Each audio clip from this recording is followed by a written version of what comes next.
నమస్తే, welcome to వార్తలు వాస్తవాలు. నేను సురేష్ కట్ట. రైట్, ఈరోజు వచ్చినటువంటి ప్రధానమైనటువంటి పత్రికలు మన వార్తలు గమనించినట్లయితే ముందుగా నమస్తే తెలంగాణలో వచ్చినటువంటి వార్తలు చూసుకున్నట్లయితే బ్యానర్ చూడొచ్చు. ఏదైతే నిన్న ప్రవేశపెట్టినటువంటి బడ్జెట్ అంశం సంబంధించి మొత్తానికి మొండి చెయ్యి గుండు సున్నా అంటూ కూడా ప్రధానమైనటువంటి వార్త మనం చూడొచ్చు. ప్రజా సంక్షేమానికి పరాభావం దీనికి సంబంధించి అని చెప్పచ్చు. పథకాలకు రేవంత్ సర్కారు జీరో వాల్యూ ఇచ్చింది అని చెప్పేసి చెప్తున్న అంశం. కీలక రంగాలు కుదేలవుతున్నాయి. అలాగే తగ్గిన కేటాయింపులు, ఏదైతే కేటాయింపుల్లో మాత్రం అనేక రంగాలకు కూడా కేటాయింపులు తగ్గాయని చెప్పేసి ఇక్కడ వార్తను బట్టి మనం అర్థం చేసుకోవచ్చు. మొత్తం ఓవరాల్గా బడ్జెట్ చూసుకున్నట్లయితే 3,24,234 కోట్లతో బడ్జెట్ 2026-27 గాను ప్రవేశపెట్టింది.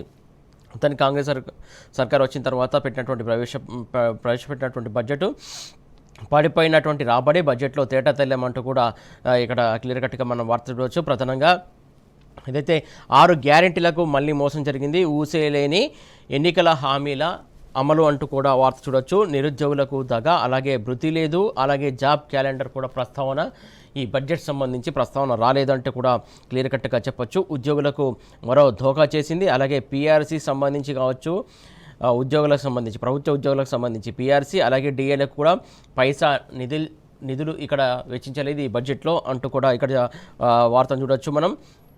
ఆర్టీసీ నడ్డు విరిచినటువంటి ప్రభుత్వం, అలాగే మహాలక్ష్మి నిధులపైన బడ్జెట్లో మళ్ళీ తొండాటే, ఏదైతే తొండాట దోబుజులాట అంటాం కదా, అలాంటి పరిస్థితి జరిగినటువంటి అంశం. ఆర్టీసీకి సంబంధించి కూడా, మహాలక్ష్మి పథకంకి సంబంధించి కూడా రుణమాఫీ, రైతు భరోసా, ఆశలపైన నీళ్ళ కుమ్మరింత, ఏదైతే రుణమాఫీ అంశం సంబంధించి కూడా, రైతు భరోసా సంబంధించి కూడా ఈ బడ్జెట్లో ప్రస్తావన రాలేదనేసి ఇక్కడ వార్తను బట్టి మనం అర్థం చేసుకోవచ్చు. అలాగే చేనేత ఏదైతే చేనేతకు సంబంధించినటువంటి అంశానికి సంబంధించి వాళ్ళకు కూడా బడ్జెట్ పెడతామన్నారో వాళ్ళ బడ్జెట్కు సంబంధించి కూడా చేతులు చేసిన సర్కార్ అంటూ కూడా ఇక్కడ మనం వార్తను బట్టి చూడొచ్చు. ముఖ్యంగా 2023-24 ఆర్థిక సంవత్సరంలో రాష్ట్ర సొంత పన్నుల రాబడి మొత్తానికి ఏదైతే 1,11,798 కోట్లు వచ్చినట్టు నిరుట్టి బడ్జెట్లో పేర్కొన్నటువంటి ప్రభుత్వం 2024-25 సంవత్సరానికి 1,09,233 కోట్లు వచ్చినట్టు తాజా బడ్జెట్లో ప్రకటించింది. అంటే ఏడాదిలో రాష్ట్ర ఆదాయం పడిపోయిందని చెబుతున్నది. అది 2% నెగటివ్ గ్రోత్. 10 ఏళ్లలో 16% సమ్మిళిత వార్షిక వృద్ధి రేటు. దేశంలోనే తెలంగాణను టాప్ స్టేట్లో నిలబెట్టిండు కేసీఆర్. అలాంటిది అటువంటి రాష్ట్రాన్ని మైనస్లోకి నెట్టింది ఈ కాంగ్రెస్ సర్కార్ అంటూ కూడా చెప్పుకోవచ్చు. ప్రధానంగా తెలంగాణ ఆర్థిక వ్యవస్థను తొక్కుకుంటూ రావటం అంటే ఇదే. ఏదైతే ఆర్థిక వ్యవస్థను మాత్రం మొత్తానికి కుదిరి చేస్తున్నటువంటి కాంగ్రెస్ సర్కార్ అంటూ కూడా ఈ వార్తను బట్టి అర్థం చూడవచ్చు. ప్రధానంగా ఇంకా డీటెయిల్గా చూసే ప్రయత్నం చేద్దాం. ప్రధానంగా వృద్ధాప్య, వితంతు, దివ్యాంగ పెన్షన్లు పెంపు లేదు. అలాగే బీసీ, దళిత బంధు, గొర్రెల పథకానికి నిధులు లేవు. అలాగే కేసీఆర్ కిట్టు కావచ్చు, ఆరోగ్య లక్ష్మికి కాంగ్రెస్ ఎగనామం పలికింది. విదేశీ విద్యానిధికి బడ్జెట్ కేటాయింపులు కూడా 0. సాగు ప్రాజెక్టులకు అత్యవసరు తమిడిహట్టు గయాబైపోయింది. సాగు ప్రాజెక్టులకు సంబంధించి కూడా ఇక్కడ ప్రస్తావన రాలేదు. ఏదైతే తమిడిహట్టు ప్రాజెక్టు సంబంధించి కూడా బడ్జెట్ పెట్టినటువంటి అంశం. ప్రధానంగా విదేశీ విద్యానిధికి మాత్రం చూసుకున్నట్లయితే గత సర్కారు బీఆర్ఎస్ సర్కార్ టైంలో కేసీఆర్ ముందు జాగ్రత్తతోటే విదేశాలకు వెళ్ళే వాళ్ళకి ప్రత్యేకమైనటువంటి బడ్జెట్ ఏర్పాటు చేసి వెళ్ళే వాళ్ళకు విద్యార్థులకు వారికి ఆ బడ్జెట్లో వాళ్ళకు నిధులు ఇచ్చేవారు. ఆ అంశానికి సంబంధించి కూడా ఇక్కడ ప్రస్తావన రాలేదు.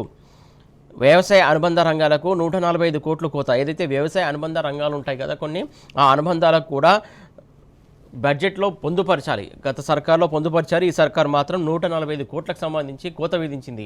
అటు కూడా కేటాయించని పరిస్థితి. ఇక రైతు చేనేత బీమా పేరు మార్చి ఇందిరమ్మ బీమాగా మార్చారు. ఏదైతే రైతు బీమా, కేసీఆర్ సర్కార్ ప్రధానంగా రైతు ఖచ్చితంగా ఎక్కడున్నా సరే, ఎలాంటి పరిస్థితుల్లో మరణం చెందినా సరే, ఆ రైతు బీమా ద్వారా రైతు చనిపోతే నేరుగా వారి ఇంటికి కావచ్చు వారం రోజుల లోపల వచ్చేటువంటి పథకం రైతు బీమాకు సంబంధించి రైతు బాధపడకూడదు అని చెప్పేసి 5 లక్షల బీమా ఏర్పాటు చేశాడు రైతుకి. ఆ రైతు బీమాకు సంబంధించి మొన్న రెన్యువల్ చేయలేదు. కాకపోతే ఇప్పుడు ఆ పేరును మార్చి, ఏదైతే ముందు నుంచి చెప్తున్నటువంటి అంశం, ఏదైతే కేసీఆర్ నామరూపాలు లేకుండా ఆయన పెట్టినటువంటి పథకాలకు సంబంధించి వారి యొక్క పేరు మార్చే ప్రయత్నం జరుగుతూ ఉంది. ఏదైతే పథకాలు అవే కావచ్చు కానీ పేర్లు మార్చుతున్నారు. ఎందుకంటే మళ్ళీ కేసీఆర్ గుర్తుండకూడదు అని ఒక కక్షపూరితమైనటువంటి వ్యవహారం. కేసీఆర్ పేరు కేసీఆర్ పెట్టినటువంటి పథకం పేరు మార్చి అదే పథకంలో వేరే పేరు మార్చుతున్నాడు. ప్రధానంగా అంటే కేసీఆర్ను గుర్తు చేసుకోకూడదు అనేది ప్రధానంగా కాంగ్రెస్ సర్కారు రేవంత్ కక్షపూరితమైనటువంటి నిర్ణయాలు తీసుకుంటున్నాడని దీన్ని బట్టి అర్థం చేసుకోవచ్చు. రైతు బీమాను కాస్త ఇందిరమ్మ బీమా. అసలు ఇందిరమ్మ ఎవరు, ఇందిరమ్మ ఎక్కడి ఇందిరమ్మ, తెలంగాణకు సంబంధం ఏంటి అనే అంశం సోయి కూడా లేకుండా రేవంత్ సర్కారు ఇలాంటి నిర్ణయాలు తీసుకోవడం పట్ల తెలంగాణ సమాజం చాలా చాలా తీవ్రంగా ఖండిస్తున్నటువంటి అంశం. ప్రధానంగా ఇట్లా ఇష్టానుసారంగా మార్చడం ఏంటి పేర్లు అనేది ప్రధానంగా వస్తున్నటువంటి అంశం. చదువుకు అరకొరే, బడ్జెట్లో విద్యకు 8.22%. చదువుకు కూడా సంబంధించి విద్యాశాఖకు సంబంధించి కూడా ఇక్కడ నిధుల్ని కేటాయించని పరిస్థితి. అలాగే ఎస్సీ ఎస్టీ సంక్షేమ కేటాయింపులు కూడా 70% కట్టు. రుణ ఊబీలో కూడా రాష్ట్రం ఉంది. అలాగే ఈసారి 80,000 కోట్ల అప్పు, మళ్ళీ ఈసారి కూడా 80,000 కోట్లు అప్పు తీసుకొస్తున్నటువంటి అంశం. దానికి సంబంధించి మనం కూడా క్లియర్ కట్గా చూడొచ్చు. ఇక పథకాల అంశం సంబంధించి చూసుకున్నట్టయితే మొదటి మోసం ఏం చేసింది అనేది క్లియర్ కట్గా ఇక్కడ మనం ప్రచురించారు నమస్తే తెలంగాణలో.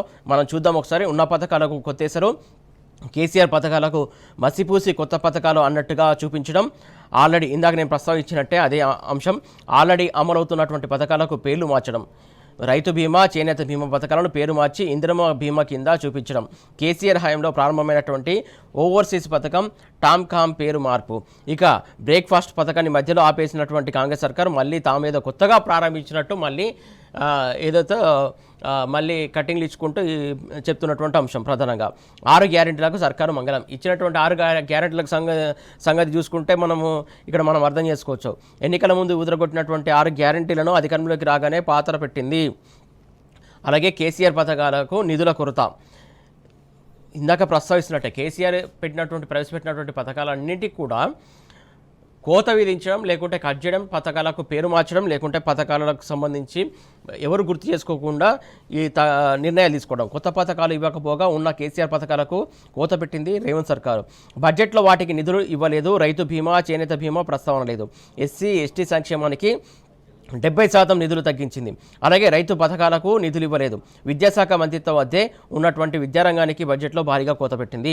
కాంగ్రెస్ సర్కార్ స్కీమ్లకు గండికొట్టినటువంటి ప్రభుత్వం కేసీఆర్ పథకాలపై కడుపు మంటతో తామిచ్చిన హామీలను అమలు చేయలేని ఆసక్తితో వేరే నిరుడు తాము ప్రారంభించినటువంటి పథకాలకు నిధులు ఇవ్వలేక నిలిపివేయడం మరో నవ్వుల పాలయ్యే విషయం. రాజీవ్ యువ వికాసాన్ని నిరుడు ప్రారంభించి దరఖాస్తులు కూడా తీసుకున్న ప్రభుత్వం ఇంతవరకు గ్రౌండింగ్ కాలేదు. ఈసారి బడ్జెట్లో పాత నిధులకు కోత పెట్టారు. మొత్తానికి ఓవరాల్గా చూసుకున్నట్లయితే బడ్జెట్ సంబంధించి ఏదైతే ఇక్కడ ఫోటో ఐటమ్ చూడొచ్చు మనం. 6 గ్యారెంటీల అమలుపై నిర్లక్ష్యం వహిస్తున్నటువంటి కాంగ్రెస్ ప్రభుత్వ వైఖరిపై ఆగ్రహం వ్యక్తం చేస్తూ అసెంబ్లీ నుంచి ర్యాలీగా వెళ్లి గన్పార్క్ వద్ద నిరసనకు దిగినటువంటి బీఆర్ఎస్ ఎమ్మెల్యేలు, ఎమ్మెల్సీలు. దానికి సంబంధించి ఫోటో వార్త చూడొచ్చు. అన్ని వర్గాలకు కాంగ్రెస్ దోకా చేసిందంటూ కూడా ఈ సందర్భంగా వాళ్ళు ఆరోపిస్తున్నటువంటి అంశం. మరొక వార్త చూసుకున్నట్టయితే వట్టినాగులపల్లిలో గుండా రాజ్ అంటూ కూడా చూడొచ్చు. పోలీసుల రక్షణ ఉన్న ప్రహారీ కూల్చివేత. ఏదైతే మళ్ళీ తెరపైకి 20.14 ఎకరాల భూమి, అంటే దాదాపు 20 ఎకరాల పైన భూమి వివాదం ఉంది. నిన్న రాఘవ కన్స్ట్రక్షన్స్, ఇప్పుడు న్యూ జెన్ బిల్డర్స్, మంత్రి పొంగులేటి కొడుకు మమ్మల్ని వేధిస్తున్నాడు అంటూ కూడా అక్కడ చెప్తున్నటువంటి అంశం. బాధితుడు డైల్ 100కు 30 సార్లు ఫోన్ చేసిన పోలీసులు రాలేదంటూ కూడా పల్లవిష చెప్తున్నటువంటి అంశం. దానికి సంబంధించి క్లియర్ కట్గా చూడొచ్చు. రంగారెడ్డి జిల్లా గండిపేట మండలం వట్టినాగులపల్లిలోని సర్వే నెంబర్ 245లో 20 ఎకరాల భూమి వివరాలను వెల్లడిస్తున్న అభినవ్ షా, అక్షయ్ షా అంటూ కూడా క్లియర్ కట్గా చూడొచ్చు. మొత్తానికి ఓవరాల్గా చూసుకున్నట్టయితే ఇంకొక వార్త చూస్తే రేషన్ కార్డు ఉంటేనే ఇందిరమ్మ భీమానంట. రైట్, ప్రీమియం పెట్రోల్ పైన ₹2 పెరిగింది. అలాగే ఉద్యోగుల భూమిలో దర్జాగా రోడ్డు అంటూ కూడా ఇక్కడ వార్త చూడొచ్చు. మొత్తం ఓవరాల్గా చూసుకున్నట్లయితే బడ్జెట్ అంశం కావచ్చు, మిగతా అంశాలకు సంబంధించి కావచ్చు, ఓవరాల్గా చూసుకున్నట్టయితే ప్రధానంగా తెలంగాణ సమాజాన్ని మోసం చేసే అంకెల గారడే జరిగింది బడ్జెట్లు అని చెప్పేసి ప్రధానంగా అందరి నుంచి ఆరోపణ వస్తున్నటువంటి అంశం.